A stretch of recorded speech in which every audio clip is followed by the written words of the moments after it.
Je voulais vous poser une question toute simple. Hier, 336 000 premiers titres de séjour délivrés en France. Est-ce le chiffre, comme je l'ai dit, le plus important depuis la libération ?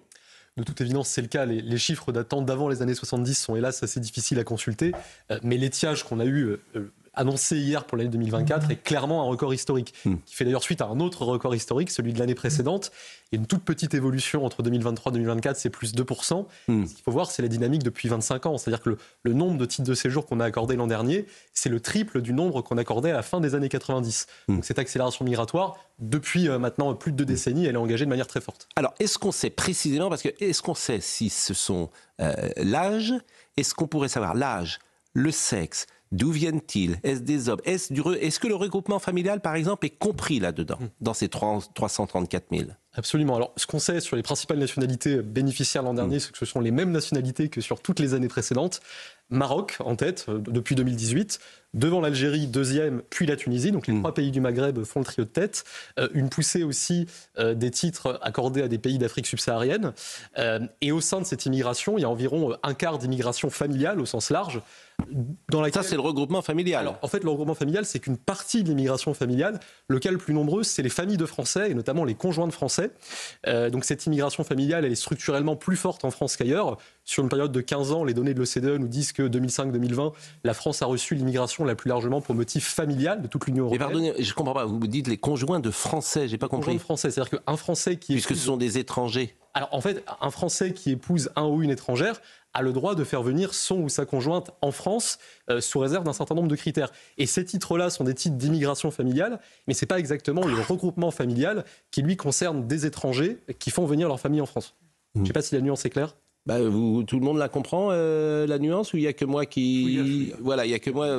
Généralement, quand je comprends pas quelque chose, ce qui est fréquent, je pose une question. Et je pense que tes spectateurs, si je comprends pas... L'autre, il y a des étrangers. Exactement. Il y a 2 étrangers, un Français, un étranger. C'est ça. Alors, est-ce qu'on sait, par exemple, si ce sont le rapport entre hommes et femmes? Alors, dans les titres de séjour accordés l'an dernier, on ne le sait pas. Oui. Et pourquoi on ne le sait pas? Parce que moi, j'aimerais le savoir. Parce que le ministère de l'Intérieur ne communique pas dessus, ça fait partie du... Parce qu'en fait, j'ai l'impression, je vais vous dire, j'ai l'impression qu'il n'y a que des hommes. Alors, j'ai l'impression qu'à 80%, ce sont des hommes qui entrent. Mais comme ce n'est qu'une impression, Alors, d'abord, ce qui est notable, c'est que les titres de séjour ne concernent que des majeurs. En termes d'âge, ça vaut la peine de le dire. Il y a un flux de mineurs qui n'est pas comptabilisé, qui peuvent accompagner ces majeurs. Là où on a une ventilation par sexe, c'est sur les demandes d'asile. Et sur les demandes d'asile en France, effectivement, les hommes sont très majoritaires, de l'ordre de 60-65%, avec des pics à plus de 80% sur certaines nationalités. Exactement, mais c'est le sentiment que j'ai. 80%. Alors pourquoi il y a plus d'hommes que de femmes? Écoutez, ça dépend des motifs. C'est-à-dire que dans l'immigration familiale, il est possible qu'il y ait un peu plus de femmes que dans d'autres types d'immigration. Mais typiquement, dans les titres de séjour qui ont le plus augmenté l'an dernier, c'est les titres pour motifs humanitaires. Et les titres pour motifs humanitaires, c'est globalement le droit d'asile sur lequel il y a... Mais les hommes demandent plus le droit d'asile que les femmes? On compte plus d'hommes que de femmes. Quelle justification de cela?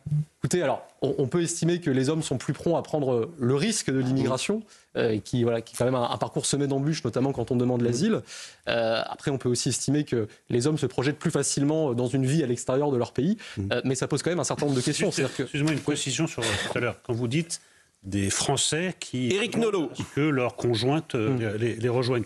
Est-ce que ce sont des Français qui eux-mêmes sont d'origine étrangère, c'est-à-dire que c'est ça en fait le cas le plus général. Alors voilà. effectivement, c'est ça qu'il faut préciser peut-être. Tout à fait. En fait, c'est un cas fréquent qu'on a du mal à quantifier parce qu'il n'y a pas de statistiques sur ce thème-là en France. Mais oui, il est évident que dans ce volume important de titres conjoints de Français, il y a un certain nombre de Français d'origine immigrée qui épousent un ou une étrangère issue du même pays d'origine que leurs parents.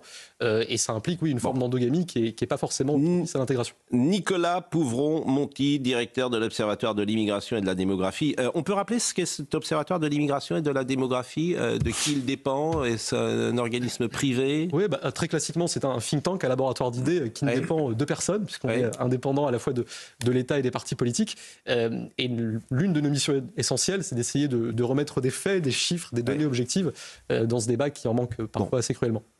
L'âge de ceux qui arrivent, parce que en fait, les statistiques ethniques n'existent pas en France. Est-ce que les statistiques ethniques existent dans un autre pays de l'Union européenne?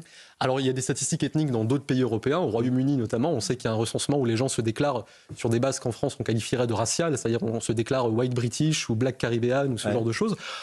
En France, on n'a pas ça. Par contre, on a tout un appareil sur les immigrés par pays d'origine, les descendants d'immigrés de deuxième génération par pays d'origine. Et ça permet déjà de dire un certain nombre de choses. C'est-à-dire que si on prend un critère d'intégration typique qui est le taux d'emploi, c'est-à-dire la part des gens qui sont en âge de travailler et qui occupent un emploi, population générale, 68%, immigrés originaires d'Algérie, 56%, deuxième génération originaire d'Algérie, 49%. Donc vous voyez, ça montre que certaines des difficultés propres à notre immigration, et notamment une intégration plus faible sur le marché du travail, ne se résolvent pas magiquement d'une génération à l'autre. Quand Jean-Luc Mélenchon dit qu'un Français sur 5 a un grand-parent issu de l'immigration, c'est vérifiable ou pas ? Oui, l'ordre de grandeur est juste de ce point de vue-là. Après, ce qui est notable en France, c'est aussi une différence avec d'autres pays européens, c'est le fait qu'on a une immigration géographiquement très concentrée. Pour dire les choses clairement, la France accueille l'immigration la plus africaine parmi tous les pays d'Europe. C'est 3 fois la moyenne de l'Union européenne. Dans ces immigrés africains, 6 sur 10 viennent du Maghreb. Mais ce qui est notable depuis les années 2000, c'est la forte poussée de l'immigration subsaharienne. Le nombre d'immigrés qui viennent d'Afrique sahélienne, guinéenne ou centrale a doublé dans notre pays depuis l'an 2000. Est-ce qu'on sait le nombre d'étrangers qu'il y a en France aujourd'hui ? Alors selon l'INSEE, on a en France 5,3 millions d'étrangers, ce qui fait 8,2% de la population. Ça paraît faible, mais en pourcentage comme en nombre absolu, c'est un niveau historique. Il n'y a jamais eu autant d'étrangers en France qu'aujourd'hui. Ça, c'est des étrangers. Hein. Absolument. On parle vraiment de gens qui n'ont pas la nationalité française. Et par ailleurs, quand on partage ces données-là... Les clandestins, là, il n'y a pas les clandestins. Alors, l'INSEE recense à la fois étrangers en situation régulière et irrégulière, donc normalement, les deux sont comptés.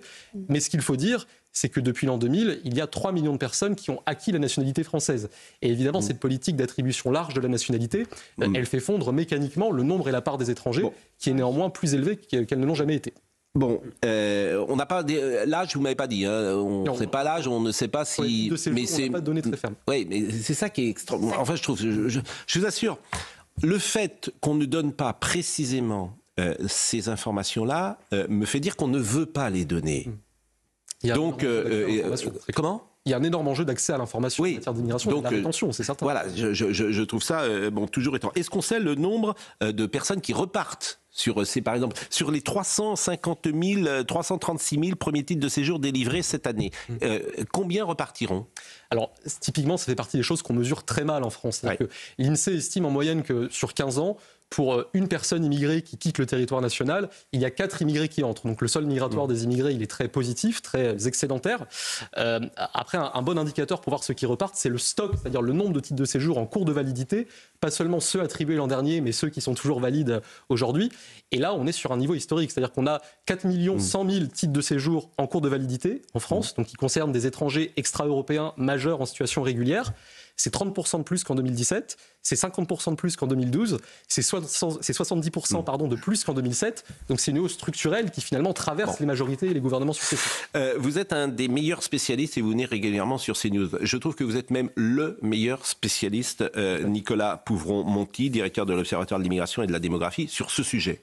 Vous êtes celui, vous venez de nous le prouver à l'instant, qui répond le mieux. Est-ce que vous êtes invité sur d'autres plateaux que CNews ? Écoutez, oui. Oui, je ne saurais m'en plaindre. Je ne citerai pas la concurrence ici. Mais si vous pouvez d'ailleurs, parce que je trouve que c'est intéressant. Mais est-ce que vous allez par exemple sur le service public ? Est-ce qu'on vous invite pour donner ces informations, puisque vous êtes un expert et on préfère par voie recevoir Monsieur Lebras ou d'autres gens qui a une autre vision que vous sur l'immigration. Vous êtes factuel d'ailleurs. Écoutez, alors je n'ai pas à me plaindre de ce point de vue-là. J'étais, puisqu'on peut citer la concurrence, hier après-midi sur le plateau de France Info TV. Et je m'en réjouis, mais je suis évidemment très heureux d'être à CNews ce matin. Non, mais j'entends, mais c'est une question souvent que je pose parce qu'elle me paraît intéressante. On va écouter Gérald Darmanin sur cette immigration. Puisque Gérald Darmanin s'est réjoui de ces résultats, en tout cas s'est réjoui des personnes reconduites, et a parlé de l'immigration. Et peut-être ces propos ont-ils surpris les uns et les autres. Écoutons le ministre de la Justice. L'immigration, justement, les chiffres en France pour 2024 ont été publiés aujourd'hui. Les expulsions d'étrangers sont en hausse, plus 26,7%. Les régularisations, elles, sont en baisse de 10% avant même l'application de la circulaire Retailleau. Est-ce qu'il faut réduire encore plus les régularisations, comme le souhaite le ministre de l'Intérieur ? C'est une question très vaste, difficile à répondre en quelques instants. Moi, je ne pense pas que la migration soit mauvais pour le pays. Ah oui. Voilà. Vous dites pas que c'est pas une chance pour la France, comme le dit Bruno Retailleau. C'est une chance d'avoir des immigrés qui y travaillent, qui s'assimilent, qui respectent la République. Mes deux grands-pères étaient une chance, je crois, pour moi, parce que je suis dans votre plateau. Et en même temps, ça peut être aussi lorsque l'immigration est irrégulière, lorsqu'on n'est pas capable de l'assimiler, lorsqu'il y a des problèmes de logement, d'urbanisme, une difficulté pour la France comme pour les personnes qui viennent. Donc moi, je trouve que dire c'est une chance ou une malchance, c'est quand même caricaturer un propos qui n'est pas celui de la réalité que nous vivons. L'immigration est un fait qui touche tous les pays du monde et ce sera un fait de plus en plus important du fait du moins de démocratie dans le monde, du réchauffement climatique, des réfugiés. Et il faut qu'on écoute le mouvement du monde. Je touche pas la Hongrie. C'est Noé, excusez-moi. Ouais. Il y a des pays qui se protègent, qui protègent leurs frontières, donc ça ne touche pas tous les pays. Première chose. La deuxième chose, c'est que la mise en perspective est toujours intéressante chez un journaliste. Tu choisis le chiffre que tu veux. Notre excellente consoeur a choisi le nombre de personnes effectivement qui repartent, qui sont plus exactement, qui sont reconduites. Mais le chiffre le plus essentiel, il n'est pas dit dans l'émission. C'est quand même sidérant. C'est-à-dire que le chiffre le plus important, je vous assure, moi je veux faire de procès à personne parce que j'adore mes confrères, mes consoeurs, etc. Mais il ne faut pas qu'on me raconte des salades. Voilà. Donc le chiffre le plus important, c'est 400 000 personnes arrivent. Le chiffre le plus important depuis 45. Et dans cette émission, on ne le dit pas. Alors après, on peut raconter ce qu'on veut. On peut raconter ce qu'on veut. Mais ça s'appelle juste de la désinformation. À mon sens, moi je donne les deux. C'est mon modeste avis. Il y a un truc hallucinant. Olivier de Lagarde. Parce que, je suis peut-être le seul à l'avoir remarqué, mais il me semble que la semaine dernière, les médias n'avaient qu'un seul mot à la bouche, submersion. On parlait tout. Est-ce qu'il y a une submersion, l'immigration en France ou pas? Il se trouve qu'une semaine plus tard, on a les chiffres officiels qui tombent. Je me dis, ça va faire la une des journaux. Eh bien, ce matin, rien ou presque. Et finalement, on a Libération, là, ils font. Alors je me disais, Libération, ils vont en faire 3 pages, et puis ils vont être en avant. Pas du tout, ils en font même pas un quart de page. C'est compliqué. Et essentiellement factuel, sans aucun commentaire. Alors je me dis, non mais mais parce que ça vient enfin, on va pas répéter tous les matins la même chose, ça vient percuter une idéologie. L'espace médiatique ne veut pas. J'ai bien compris, parce qu'Alain Landouille, mais voilà, ne veut pas traiter ça. Alors, c'est pour ça d'ailleurs que vous allez venir régulièrement pour nous donner pour nous donner la couleur de la revue de presse. Mais moi, je les connais, mes confrères. C'est-à-dire que dans cette émission, je les connais par cœur. Ils ne veulent pas dire les choses. Non, mais c'est pas facile de voir les. Vincent Herouette. Non, moi j'étais très frappé par les chiffres, parce que dans cette avalanche de chiffres, ça finit par brouiller l'esprit. On découvre la réalité dans des tranches de plus en plus fines. Moi j'étais frappé parce que ce que disait notre confrère du Figaro ce matin sur Europe 1, Vincent Trémolet de Villers, qui avait 2 chiffres qui étaient très parlants, j'ai trouvé, qui disait que depuis à peu près 20 ans, depuis 2006, la population d'étrangers nés à l'étranger en France avait gonflé à 8 millions. 8 millions de personnes, 8 millions d'étrangers nés à l'étranger en France.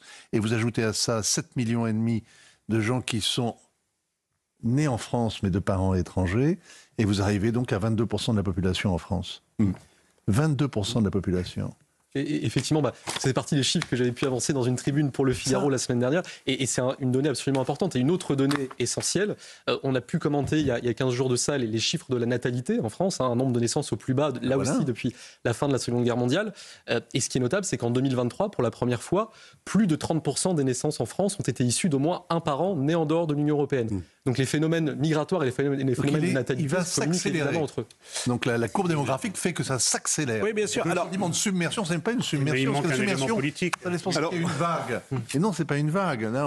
Non. Alors on va écouter Jean-Luc Mélenchon et après je donne la parole à Éric Nolot, puisque Jean-Luc Mélenchon lui souhaite évidemment cette nouvelle France, il le dit, faisons du passé, faisons table rase. Tout ça va dans le même sens, de vouloir, on pourra parler tout à l'heure de ce feuilleton, de ce film ce soir sur France 2, mais tout ça au fond, c'est la même idée. C'est-à-dire qu'il faut bannir tout ce que fut la France pendant 1000 ans. Voilà, c'est ça l'idée. Et d'accueillir, pour certains, un modèle nouveau. C'est le modèle des révolutionnaires. Du passé, faisons table rase. Je ne dis pas que tout le monde est comme ça. Je dis que, voilà, l'homme nouveau. Madame Ernotte est comme cela, le mâle blanc, on l'écarte. Ce soir, on fait un film pour stigmatiser, ou en tout cas pour pointer les dérives de l'intégrisme catholique. On ne le fait que sur l'intégrisme catholique. Vous imaginez un feuilleton ce soir ou un film sur un autre intégrisme d'une autre religion? Absolument impossible.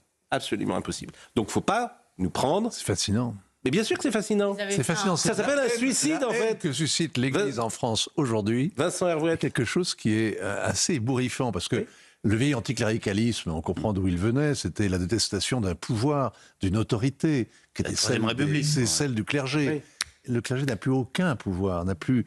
Et il pratique dans 1000 endroits de la société ils ont un rôle social très important, en plus de leur fonction, évidemment, de spirituelle. Mais cette haine qui jamais ne désarme, cette hostilité qui toujours vient ainsi dresser les esprits contre l'Église, contre les catholiques, avec un fantasme... Mais c'est très curieux. C'est très facile de s'en prendre aux catholiques. Hein. Bon. Il n'y aura pas de tag demain sur France Télévisions. Mais je relis cette phrase, c'est dans Le Parisien ce matin. Béni soit Sixtine, lève le voile sur les groupuscules souvent invisibles qui prolifèrent en France. Qui prolifèrent, voilà ce qui est écrit dans Le Parisien. Il y avait eu un... vraiment, faut qu'on me dise vraiment ces groupuscules qui prolifèrent, les mots ont un sens. Ça veut dire qu'il y en aurait partout. Vous avez vu des groupuscules intégristes catholiques partout? Non, mais c'est pas grave. Pascal, ils avaient fait tout un complément d'enquête sur le collège Stanislas, comme si c'était un immense fléau, alors qu'il y avait beaucoup de choses à faire. Donc, bien sûr. Donc, c'est idéologique. Mais France, avec notre argent. Entre, évidemment, France Télévisions et dans ce rapport à la France d'hier, ça va du mâle blanc qu'il faut enlever jusqu'à la religion. Tout ça est cohérent. C'est un projet avec des budgets colossaux. C'est un projet culturel cohérent. Exactement. Qui est mise en place, de wokiste, dans cette entreprise et c'est l'argent des Français. Mais France Inter est pareil. Mais personne ne dit rien. Madame Dati pourrait dire quelque chose. Elle pourrait dire quelque chose sur ce sujet. Elle pourrait. Mais personne ne dit rien. Donc nous le disons, il me semble, parce que en plus, beaucoup de gens le disent. Ce que je dis là, beaucoup de gens le disent. Alors, écoutons Monsieur Mélenchon sur la créolisation. Vous autres, la jeune génération, c'est ça que vous avez à faire. Si notre pays a été labouré, meurtri, accablé de racisme, et il l'est encore, vous voyez ce surgissement partout, dans l'édition, dans la presse, dans la télé, partout, ce surgissement du racisme, du différentialisme, de l'essentialisation des hommes comme hommes, des femmes comme vraies femmes. Tous ces discours obscurantistes qui vous couperaient de la route de la tâche que vous avez à accomplir. Dans notre pays, 1 personne sur 4 a un grand-parent étranger. 40% de la population parle au moins 2 langues.